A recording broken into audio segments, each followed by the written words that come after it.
Специалисты сходятся во мнении, что развитие ветроэнергетики способствует решению целого ряда проблем с полезной энергией, всемирной экономией и экологическим составляющим нашей планеты. Ежегодно для обеспечения всего мира энергетикой вкладываются огромные средства, что весьма расточительно и неоправданно. Развивая область ветроэнергетики, есть шанс восстановить экономику большинства стран и урегулировать потребность населения в природных ресурсах. Благодаря таким изменениям, мир сможет достичь оптимального климатического стандарта. Эксперты считают, что будущее планеты именно в ветроэнергетических установках. С каждым годом ветроэнергетические установки набирают все большую популярность.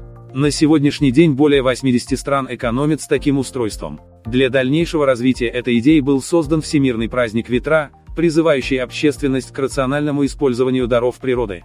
Инициативу по созданию столь необычного праздника проявила Ассоциация ветроэнергетики Европы и Международный совет по делам энергии ветра. Целью праздника является привлечение внимания всех общественных организаций, государственных служащих и собственников крупного бизнеса к очевидному преимуществу ветроэнергетики. Наиболее продвинутыми странами в использовании энергии ветра на сегодняшний день являются Соединенные Штаты Америки, Китай, Германия, Испания. Первое празднование прошло в 2007 году. В Европе уже через 2 года праздник объявили всемирным, затем последовало присоединение более 30 стран к союзу стран, использующих энергию ветра. Однако, несмотря на обширность проекта, Россия в число празднующих стран не входит.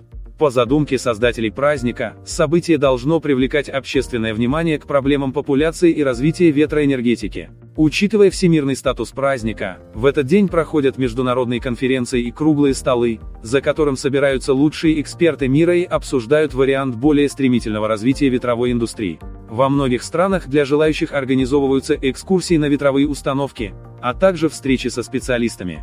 Научные деятели данной сферы в этот день проводят открытые лекции и семинары, на которых каждый может восполнить пробелы в своих знаниях о ветроэнергетике.